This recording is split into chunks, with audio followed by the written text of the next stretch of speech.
pelo convite, e também ao Dr. Manuel Jardim Fernandes, que tive hoje o privilégio de manhã de ver em ação no terreno, e de facto impressionante no terreno o empenho e o dinamismo com que promove a Europa e com que mostra efetivamente que a Europa tem um papel no nosso cotidiano e que a Europa afeta todas as pequenas decisões com que lidamos todos os dias. E a Europa, de facto, é talvez o projeto político mais bem sucedido a nível internacional de que há memória. Quando celebrámos o dia de 9 de maio e fizemos em Lisboa com um campus da JS, assinalámos nesse dia que 9 de maio celebramos o Dia da Europa, na medida em que foi o dia em que se assinou o tratado em 1957. Mas também, se andarmos um dia e 12 anos para trás, a 8 de maio de 1945 foi o dia em que acabou a guerra na Europa. As hostilidades terminaram. E também a Europa é um projeto de paz, é um projeto que demonstra que os inimigos de ontem conseguem ser os irmãos de amanhã. E também, outro dia dei conta deste facto, se andarmos mais um dia, e agora 120 anos para trás, é o dia da estreia da Nona Sinfonia do Beethoven. É o dia que a estreia foi a primeira vez tocada, que a Sinfonia foi tocada pela primeira vez. E o último andamento da Sinfonia do Beethoven, da Nona Sinfonia, é precisamente o hino da Europa, e a música, o refrão, chama a atenção que todos os homens se tornarão irmãos, onde a bandeira da liberdade, no caso a bandeira da alegria, esvoaçará. E a Europa é, de facto, esta coincidência destas datas. E 7 de maio foi também, de alguma maneira, o início, o ponto de partida para a campanha eleitoral que hoje nos traz, mostra que estamos perante um projeto de sucesso. E um projeto de sucesso que, para nós jovens, a geração mais europeia, talvez, daquelas que já foi chamada às urnas, que se reflete diariamente no nosso dia-a-dia. Hoje somos beneficiários das fronteiras abertas, somos beneficiários de um espaço de educação e de ensino superior para todos, somos beneficiários dos programas como o Erasmus, que o Orlando há pouco fazia referência, e, portanto, todos crescemos e acompanhamos o crescimento que Portugal também beneficiou por estar integrado na União Europeia. Mas mais do que apenas um projeto que nos diz muito, e aliás também já reparei outro dia, vão votar nestas eleições europeias pela primeira vez, portanto estão recenseados agora graças ao recenseamento automático, muitas das pessoas que receberam a sua primeira mesada em euros. E, portanto, a sua pequena gestão financeira, o pouco que já tiveram de lidar nas finanças, já o fizeram com a moeda única, com um bocadinho da Europa nos seus bolsos.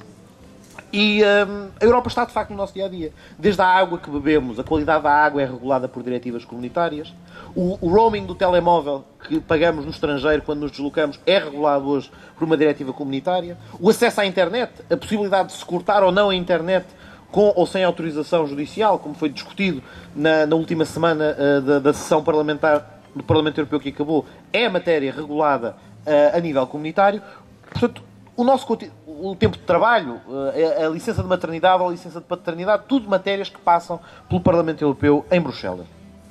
Para além desta realidade, ou seja, do facto de olharmos para o Parlamento Europeu como decisivo nas nossas vidas, esta eleição para o Parlamento Europeu reveste-se ainda de uma importância adicional. Porque é, talvez, o Parlamento Europeu que vai ter o maior leque de competências e de poderes que alguma vez um Parlamento Europeu teve. Se o Tratado de Lisboa entrar em vigor, como é expectável que venha a acontecer, as competências do Parlamento Europeu vão expandir-se até abarcarem quase todas as áreas de intervenção da União Europeia. O Parlamento Europeu terá uma palavra a dizer em praticamente tudo o que a União Europeia decidir. São também eleições decisivas, na medida em que são aquelas que vão ter que lidar com a crise.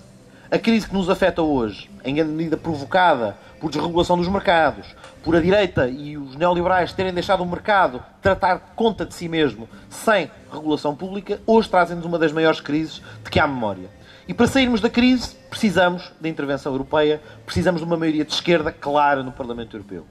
Mas também para evitar futuras crises, idênticas a esta, precisamos que o Parlamento Europeu faça aquilo que já devia ter andado a fazer desde o início do mandato, ou até, talvez antes. O atual Presidente do Partido Socialista Europeu apresentou um relatório no Parlamento Europeu, logo no início da atual legislatura, em que defendia precisamente que tem que haver, por exemplo, regulação do setor financeiro e do mercado de valores mobiliários a nível europeu. Porque se os mercados estão abertos, se estes produtos, alguns dos quais tóxicos, passam por todo o mercado, é necessário haver também regulação a nível europeu. E, portanto, tudo isto leva-nos a olhar para o Parlamento Europeu como sendo indispensável à retoma e como indispensável à prevenção de crises semelhantes. Concretamente, irei falar um bocadinho mais do que nos move enquanto jovens europeus. Como o Orlando referiu, enfim, a ECOSI, a organização que reúne as organizações jovens socialistas, social-democratas e trabalhistas da Europa, tem vindo a desenvolver um programa, uma plataforma, propostas que enriqueceram o programa do Partido Socialista Europeu. Nós entendemos que a JS também devia fazer o mesmo e, portanto, também, usando as linhas mestras do programa do PS e a do Partido Socialista Europeu, também temos alguns aspectos aos quais chamamos a maior atenção, aos quais destacamos a importância da Europa e para os quais apresentamos algumas propostas. E, em primeiro lugar, no contexto da crise, no contexto da necessidade de retoma, surge a necessidade de dinamizar o crescimento económico e de dinamizar o aparecimento de emprego. O emprego não vai aparecer por si mesmo. A retoma da economia não vai acontecer milagrosamente como a direita espera que vá acontecer. Ele vai pressupor uma intervenção dos poderes públicos. Vai pressupor investimento público em áreas-chave e, porque a crise tem uma dimensão internacional, vai pressupor também intervenção da União Europeia nestas áreas. E nós achamos que há já uma estratégia desenhada, pronta, apta a fazer relançar a economia, que é a estratégia de Lisboa. Lançada precisamente por uma presidência portuguesa do Conselho da União Europeia, em 99, está lá identificada a chave para o sucesso da economia europeia. Investimento na área do conhecimento e da investigação científica, para sermos a economia mais competitiva do planeta. E há 3 áreas em que podemos apostar particularmente. O ambiente, tornar a nossa economia, o nosso comércio, a nossa indústria ambientalmente sustentável. A energia, reconverter a nossa forma de utilizar os recursos naturais do planeta e torná-los eficientes. E ainda os serviços públicos.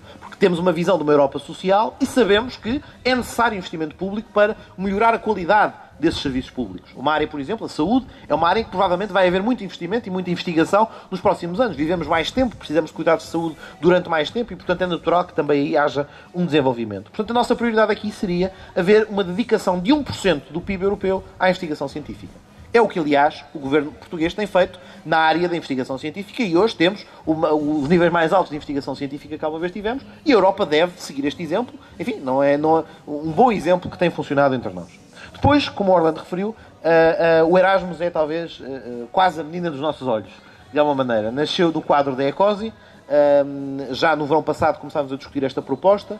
Em fevereiro deste ano lançámos um manifesto e uma petição a nível europeu que está na internet, precisamente para recolher assinaturas, para assegurar o direito ao Erasmus. Se quiserem assinar, ainda está aberta. E hoje propusemos-la e ela foi abraçada pelo PS e pelo professor Vital Moreira com muito entusiasmo. No fundo, é o que foi dito.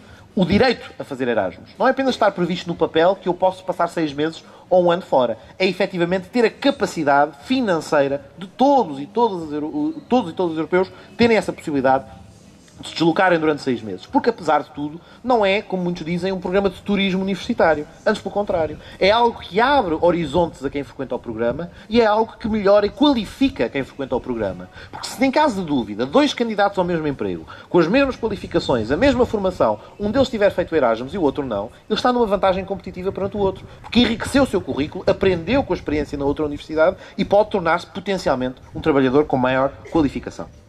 Depois há um outro eixo também nas nossas propostas,